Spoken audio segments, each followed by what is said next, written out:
안녕하세요. 월급 독립을 꿈꾸는 배당고래입니다. 이번 영상에서는 금리 인상기에 활짝 웃는 배당 성장 기업 탑5를 소개해드리겠습니다. 코로나19 극복을 위한 재정정책, 그리고 우크라이나 분쟁과 코로나19로 인한 세계적 경제 봉쇄를 포함한 공급망 문제 등 여러가지 원인들이 합쳐져 지금의 고물가 시기를 야기했습니다. 지금의 고물가 시기를 안정화하기 위해 미국의 연준에서는 0.25%의 일반적인 기준금리 인상을 넘어 0.5%의 빅스텝까지 넘어서는 0.75%의 자이언트 스텝을 밟아 2022년 11월 3일에 기준금리를 4%대까지 올렸습니다. 그로 인해 금리가 8%까지 올라간 예적금 상품들도 등장했습니다. 치솟은 인플레이션을 완화하기 위한 빠른 금리 인상을 보고 대부분의 전문가와 일반 투자자들은 경기 침체를 예상하고 있고, 그 영향으로 주식과 채권 모두 하락하는 아주 예외적인 상황까지 발생했습니다. 혼란스러운 지금의 시기가 안정화되려면 물가가 잡히고 금리를 인하하고 기업들의 투자가 늘면서 고용이 증가하고 소비가 증가하여 기업의 이익이 증가하는 선순환의 고리가 이어져야 됩니다. 하지만 이런 선순환의 고리가 이어지는 시기가 언제쯤 올지는 아무도 알 수가 없습니다. 지금 알 수 있는 건 높은 물가 상승으로 금리가 급격하게 높아졌다는 사실입니다. 아주 장기적인 시각을 가진 사람에게는 지금의 시기는 종종 발생하는 이벤트에 불과하지만, 중단기적인 시각을 가진 사람에게는 지금의 고금리 시기는 큰 타격을 받을 수도, 큰 성과를 낼 수도 있는 시기입니다. 그러한 사람들을 위해 슈어 디비던드에서 추천하는 고금리 시기에 활짝 웃는 배당 기업 중 배당 성장 기업 탑5를 소개해 드리겠습니다. 탑5 기업은 12년 연속 배당금을 인상해온 JP모건 체이스입니다. JP모건은 미국 최초의 상업은행으로 소비자 금융, 상업금융, 주택대출, 자산관리 및 투자금융을 포함한 거의 모든 금융 서비스를 제공하고 있습니다.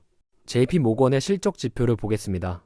영업이익은 2020년 코로나로 인한 하락을 제외하면 꾸준히 우상향하고 있습니다. 그에 반해 현금 흐름은 변동성이 상당히 큽니다. 현금 흐름의 등락이 심한 가장 큰 원인은 거래 자산과 거래 부채 때문입니다. 거래 자산은 단기 가격 변동에서 이익을 얻기 위해 단기적으로 재판매할 목적으로 회사가 취득하는 자산입니다. 거래 자산과 거래 부채는 각각 소위 말하는 롱 포지션과 숏 포지션에 해당합니다. 해당 항목의 변동이 너무 크기 때문에 전체적인 현금 흐름의 변동성도 상당히 큽니다. 현금 흐름이 일정하고 예측 가능한 지표를 좋아하는 저로서는 JP모건의 현금 흐름이 좋아 보이지는 않습니다. 그래도 2017년과 2020년을 제외하면 현금 흐름은 플러스였기 때문에 그 부분은 긍정적으로 보이네요. JP모건의 배당 수익률은 2.9%이고 1, 4, 7, 10월에 배당금을 지급하고 있습니다. 5년 평균 배당 성장률은 15%이고 작년 대비 배당 성장률은 5%입니다. 배당 성향은 현금 흐름과 마찬가지로 등락이 심합니다. 현재는 16%로 아주 낮은 수준이지만 추후에 현금 흐름도 변동이 심할 것이기 때문에 지금의 배당 성향이 유지되기는 힘들 것입니다. 배당 성향과 현금 흐름을 봤을 때 변동성이 상당히 크지만 2020년과 2017년을 제외하면 현금 흐름은 항상 플러스였기 때문에 지금보다 더 높은 배당 성장이 가능한 기업입니다. JP모건의 주가는 고점 대비 18%가 빠져 있습니다. 배당 수익률은 코로나 폭락 시기 이전보다 높은 수준이고 PER은 11배로 경쟁사인 뱅크 오브 아메리카와 비슷한 수준입니다. JP모건을 좋게 보시는 분들에게는 지금의 주가와 배당 수익률, PER 모두 매력적일 수 있습니다. 탑4 기업은 12년 연속 배당금을 인상해온 키코퍼레이션입니다. 키코퍼레이션은 15개 주에서 약 1000개의 지점과 약 1300개의 ATM을 운영하고 있으며 개인 자산관리를 비롯해 개인 및 기업 고객에게 뱅킹 서비스를 제공하고 있습니다. 키코퍼레이션의 실적 지표를 보겠습니다. 영업이익은 두 차례의 하락 기간을 제외하면 우상향을 하고 있습니다. 2016년에 매출액은 증가했지만 비용의 증가 비율이 더 높았기 때문에 영업이익이 하락했습니다. 2020년은 코로나로 인한 하락이었습니다. 두 하락 기간 모두 바로 회복을 했으므로 크게 신경 쓰지 않으셔도 됩니다. 현금 흐름은 2019년 이후로 하락을 하고 있습니다. 아직까지는 플러스이기 때문에 크게 걱정은 없지만 지금의 하락 추세가 이어진다면 배당금의 상승은 힘들 수 있습니다. 현금 흐름을 잘 개선하면 좋겠네요. 키코퍼레이션의 배당 수익률은 4.2%이고 3, 6, 9, 12월에 배당금을 지급하고 있습니다. 5년 평균 배당 성장률은 15%이고 작년 대비 배당 성장률은 5%입니다. 배당 성향은 계속 상승하여 지금은 75%입니다. 2019년 이후로 크게 상승을 했는데 현금 흐름이 개선되지 않는다면 앞으로 배당 성장은 힘들 수 있습니다. 키코퍼레이션의 주가는 고점 대비 30%가 빠져 있습니다. 배당 수익률은 코로나 폭락 시기를 제외한다면 높은 수준입니다. PER은 8배로 다른 지역은행사와 비슷한 수준입니다. 현금 흐름이 개선된다면 키코퍼레이션을 좋게 보시는 분들에게는 지금의 주가와 배당 수익률, PER은 매력적일 수 있습니다. 탑3 기업은 12년 연속 배당금을 인상해온 뱅크 오브 뉴욕 멜론입니다. 뱅크 오브 뉴욕 멜론은 미국 정부에 대출을 제공한 최초의 은행으로 고객이 투자 라이프 사이클 전반에 걸쳐 자산을 관리할 수 있도록 지원하는 글로벌 투자 서비스를 제공하고 있습니다. 뱅크 오브 뉴욕 멜론의 실적 지표를 보겠습니다. 영업이익은 2020년, 2021년에 소폭 하락했지만 우상향을 하고 있습니다. 영업이익이 하락한 이유는 금리가 아주 낮은 시기였기 때문에 이자 수익이 낮게 나왔기 때문입니다. 최근 분기 실적들을 보면 이자 수익이 늘었고 기준금리가 올라감에 따라 그 이익은 더 늘어날 것입니다. 현금 흐름은 2013년, 2019년에 크게 하락을 했습니다. 두 기간 모두 거래 자산과 거래 부채의 영향이 컸습니다. 앞서 소개해드린 JP모건과 비슷한 이유로 현금 흐름이 좋아 보이진 않습니다만 JP모건보다는 상대적으로 변동성이 크진 않네요. 뱅크 오브 뉴욕 멜론의 배당 수익률은 3.1%이고 2, 5, 8, 11월에 배당금을 지급하고 있습니다. 5년 평균 배당 성장률은 10%이고 작년 대비 배당 성장률은 9%입니다. 배당 성향은 현금 흐름과 마찬가지로 변동성이 크지만 2013, 2019년을 제외하면 모두 플러스였기 때문에 그 부분에서는 지금보다 더 높은 배당 성장이 가능한 기업입니다. 뱅크 오브 뉴욕 멜론의 주가는 고점 대비 28%가 빠져 있습니다. 배당 수익률은 높은 수준이고 PER은 10배로 적당한 수준입니다.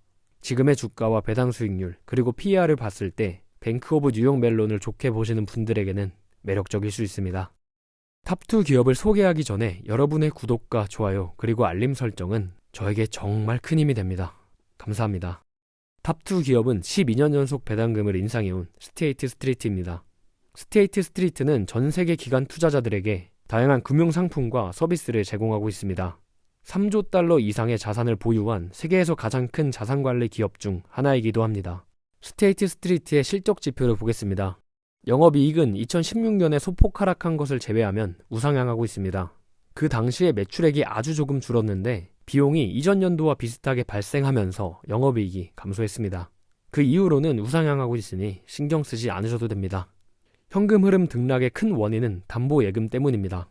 JP모건, 뱅크 오브 뉴욕 멜론과 비슷하게 거래자산, 거래 부채의 변동이 크지만 담보 예금의 변동이 제일 큽니다.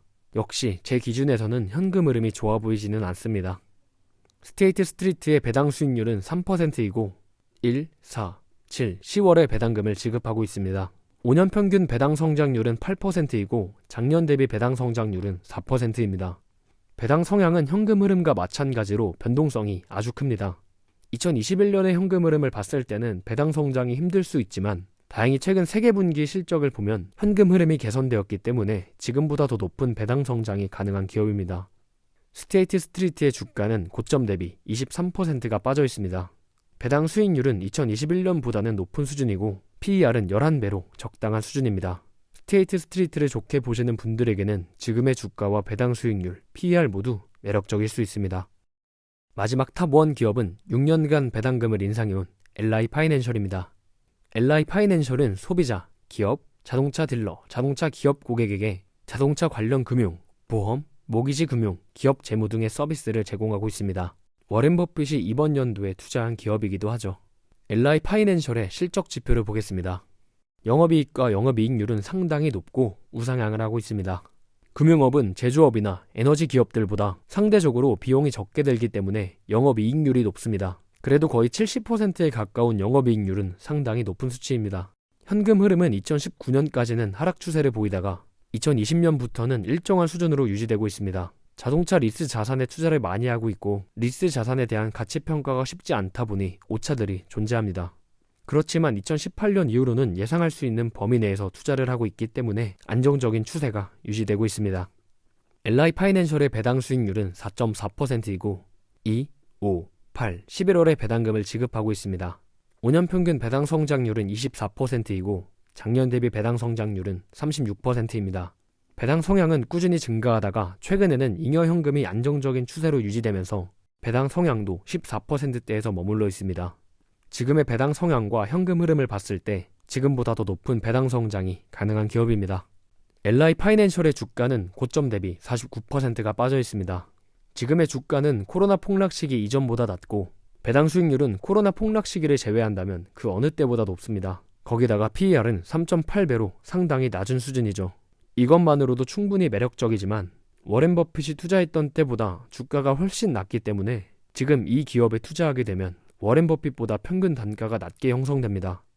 LI 파이낸셜을 좋게 보시는 분들에게는 지금처럼 매력적인 구간은 다시 보기 힘들 수 있습니다. 오늘 소개해드린 기업들을 간략히 보여드리겠습니다. 처음에 말씀드린 것처럼 장기적인 시각으로 투자를 하고 있는 사람들에게는 지금의 혼란스러운 시기는 긴 투자 여정 중에 있는 작은 이벤트일 뿐입니다. 미래에도 자본주의 시스템이 유지될 거라고 믿는다면 중단기적인 시각을 가진 분들은 조금 더 장기적인 시각을 가지시길 바랍니다. 끝까지 시청해주셔서 감사합니다. 더 좋은 영상으로 돌아오겠습니다.